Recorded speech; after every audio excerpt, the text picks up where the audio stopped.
Hello, I'm George Miller, and I'm the director of Furiosa, which is a Mad Max saga, and I'm going to be talking about all the inspirations, or many of the inspirations that led to this film and how I work. For me, movies are visual music. They should almost be read purely with the syntax of cinema. So I'm really excited to be doing this. Yeah.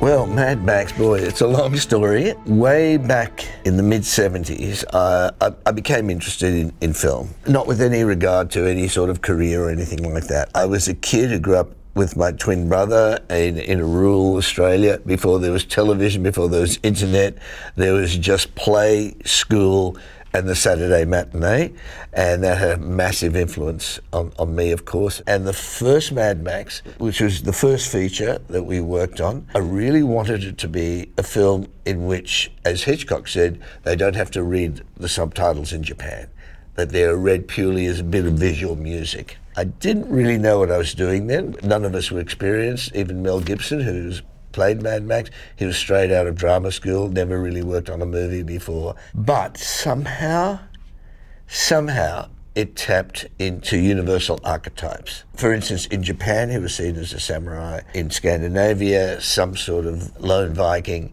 And in particular, the French said, oh, these are Westerns on wheels. And in the way that the American Western, they were allegorical.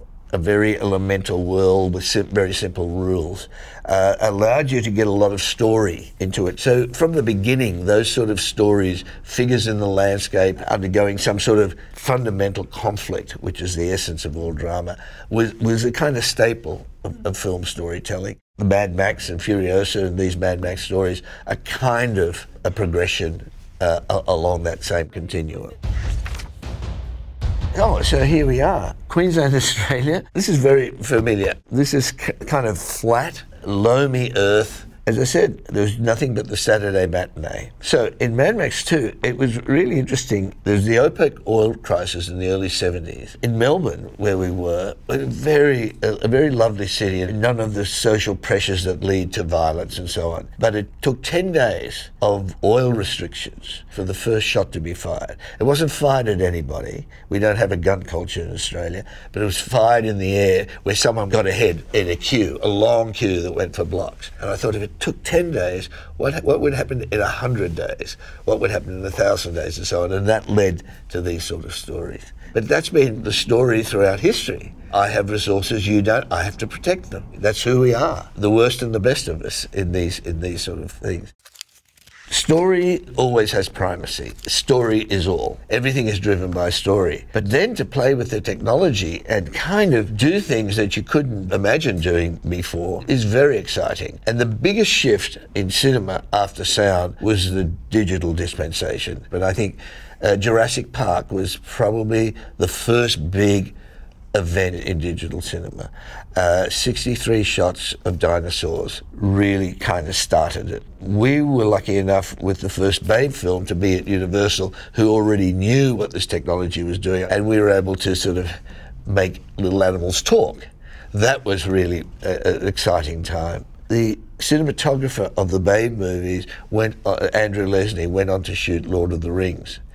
And he came back from the very first one and showed me the first motion capture of Gollum. I'd never even heard of motion capture. And I thought, holy cow, we have the story of the penguins, we can make these penguins dance. That led to Happy Feet. And that was driven by the technology. The story was the most important thing, but the means to actually tell the story optimally was becoming available. Almost at the same time, I was thinking, wow, these tools, having done animation, we can apply to action films or stories like Mad Max. We can do things that we can never dream of doing in the past. Here, what's really interesting about these pictures here is the image of Buster Keaton, 1926 silent movie on this train. Incredible movie. Not only that, he's directing it, but doing these real life stunts. Incredibly unsafe. And then an image from Mad Max Beyond Thunderdome in '85, and it's the same image on a track with the front of that vehicle. Cinema, like all arts or all human endeavours, there's a kind of cultural evolution. One thing builds on another. And when I see things like this, I realise, okay, these are the influences that basically we're all part of a continuum on. Again, you've got another image here from the General and also from Furiosa, which we've done almost 100 years later.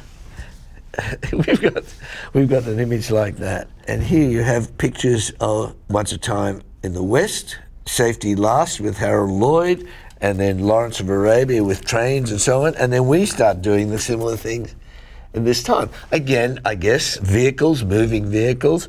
Once they were horses and trains, now they're combustion-driven engines. I mean, interesting, the world of Mad Max, 45 years after the fall of man, when all the institutions have gone, the power grids and everything's gone, and we go to the isolated centre of a continent like Australia. There are no electric cars. It's impossible. They can only get so far. You can't charge them anymore. There's nothing you can use and repurpose in those sort of engines, so you end up going back to earlier technologies, and that's why we have the kind of cars that we have.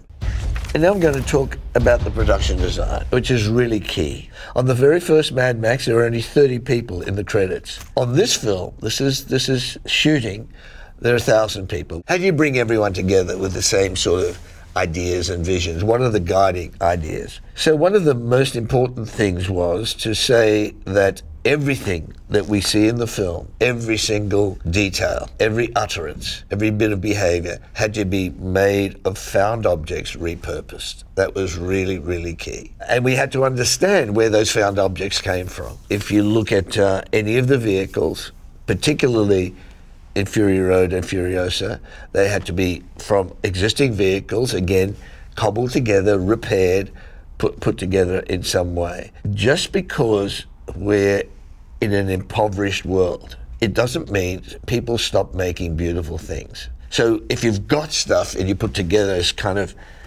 found object art, people take great pride. It's in our instinct to do it really well. Even the earliest times, cave paintings. That's something that we all do culturally. You make the most of what you've got. And we see that over and over again.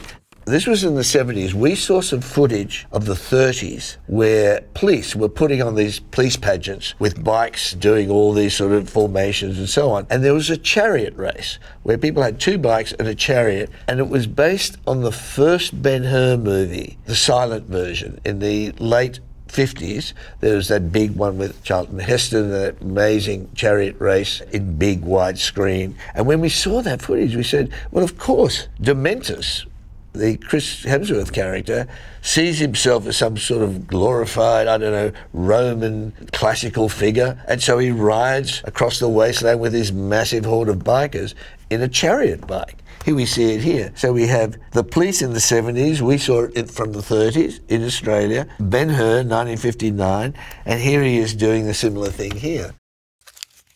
One of the things I noticed after I thought we'd let go of all the Mad Max world, back in the 80s, there were a lot of dystopian stories and films, and particularly games. And the basic instinct was to desaturate everything, to make it very, almost more monochrome. And I thought, if we keep doing what's being done, it'll feel too familiar. It's almost become a trope to make things look desaturated. So that was a big influence on the look of Fury Road and now Furiosa. The other thing we picked up was, as I said, when the French said that these films are westerns on wheels, if you looked at all the classic westerns, they always shot day for night. The main reason they were shot day for night is because horses don't have headlights. So it's only when you have headlights that you need to shoot night for night in order to see the...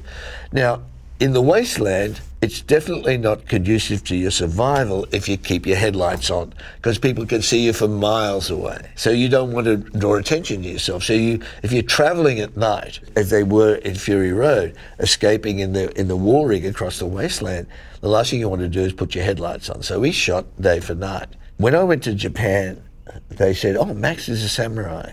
You must have seen a lot of Kurosawa movies. And to my shame, I said, who's Kurosawa?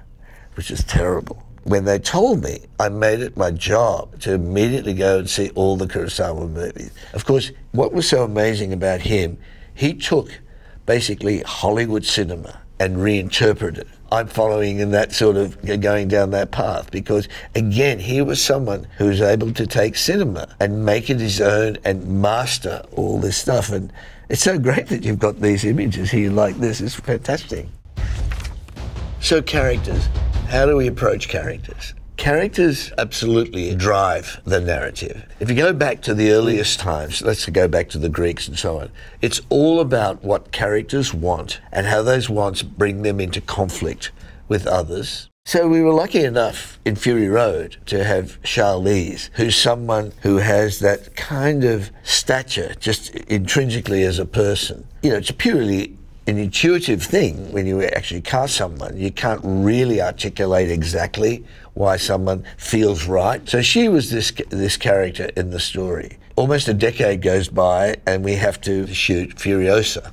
And I was really looking to see whether we could use de-aging and all these sort of techniques. And I realized that wasn't working very well. Some great filmmakers tried it. And all you're looking at is the technology. You're not suspending disbelief and watching the story and believing in the character. So we had to cast somebody who could fill Charlize's shoes. And when I saw Anya and her work, I realized, oh, there's something going on here. There's something intense, kind of almost regal about her, timeless.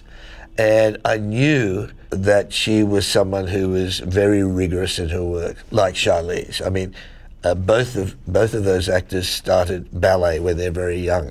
Fine dancers, having worked with dancers on Happy Feet, I realize they have a great precision. I mean, it's amazing what they can do. The timing is just amazing. And if you like, are able to internalize all of that, then you have a really fine actor. The thing that defines the hero is that they come to a moment where they have to relinquish their own self-interest to a greater good. That's the fundamental gesture or behavior of the hero. Now, Max does that, but in a reluctant way. He doesn't want to be involved with other human beings. Whenever he gets involved with other human beings, somehow it's always too painful. So he's a kind of a good man running away from himself. That happened in Mel Gibson's version, and it also happens in the Tom Hardy version. And that's interesting, quite different from the Furiosa character, who basically is driven by some sort of obligation to promise to a mother to find her way home. Despite all her Herculean efforts, can't do it and becomes something else. And then decides redemption's not for her, but it's for others, as she says, less corrupted. And that's the wives. They're very interesting characters to me because they're very, very sort of classic characters that are timeless in a way. And I mean, these stories are allegories, and that's one of the big attractions for me to work on those films. I mean, I'm surprised by some of the stuff I've seen in here. You know, it makes me want to keep sort of doing it.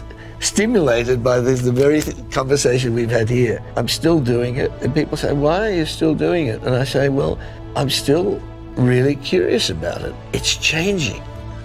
I'm surprised how everything is changing and how you're engaged in something that is ongoing. I mean, you can be making films for 1,000 years and never master it. There's too much to understand. So anyway, thanks so much for this. It's a great experience. Thank you.